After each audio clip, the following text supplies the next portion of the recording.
Rien. Question suivante. En fait, quand moi je travaille beaucoup avec mon cycle, ça fait des années que le premier jour de mes règles, je ne fais rien. Quel que soit ce que j'ai prévu, sauf si j'ai un rendez-vous cliente, mais dans ce cas, ce ne sera pas un rendez-vous technique, je ne fais rien.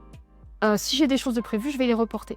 Le premier jour de mes règles, c'est un jour où normalement on est beaucoup plus fatigué, parce que déjà on a une perte de sang, donc c'est mathématique, hein. C'est plutôt biologique. Et quand on a une période de down, et ben, s'écouter déjà, je pense que c'est la première chose. Éviter de prendre des substituts comme du Red Bull ou du Buronzan ou des choses comme ça. Se dire, ok, je suis fatiguée, qu'est-ce qui me ferait plaisir? Peut-être déjà la première chose, c'est mettre une série. Non, une bougie, allumer une bougie, sortir, prendre l'air, aller voir une copine qui soit motivante, regarder des choses qui ne sont pas du boulot ou qui n'ont aucun rapport avec notre quotidien. Faire quelque chose qui change, mais surtout s'écouter. Parce que si on est fatigué, ben, c'est qu'on est fatigué. C'est pas de la fainéantise, c'est pas de la procrastination. On est fatigué.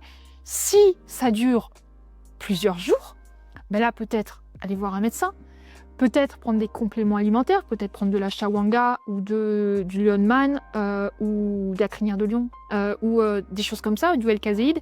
Peut-être prendre des compléments, peut-être déjà juste prendre le soleil, ça fait du bien, un peu de vitamine D. Et faut pas se forcer.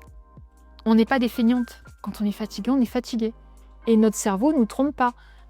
Par contre, être fatigué et vouloir rien faire, si ça dure plus de 7 jours, on a le droit une journée. Regarde, vendredi dernier, j'étais dans quel état? Impossible. Impossible de faire une vidéo. Toi, c'était lundi. Et c'est normal. C'est tout à fait normal. Et je trouve que c'est aberrant qu'on soit aujourd'hui dans une société dite masculine qui nous oblige à être constante et souriante 24 heures sur 24, 7 jours sur 7 dans un environnement de travail. On a le droit de ne pas être bien. On a le droit de ne pas vouloir. C'est ok. C'est ok. Là, ça, elles sont très Montessori en ce moment. Mais voilà, vraiment se respecter, s'écouter. Et non, vous n'êtes pas une feignante. Vous avez juste besoin de vous reposer. Une petite séance de yoga, une petite salutation au soleil, des étirements et une bougie. Moi, les bougies, j'en allume une tous les matins. Prier pour les personnes qui sont croyantes, manifester, ça aide en fait. Savoir qu'on n'est pas seul sur ce parcours.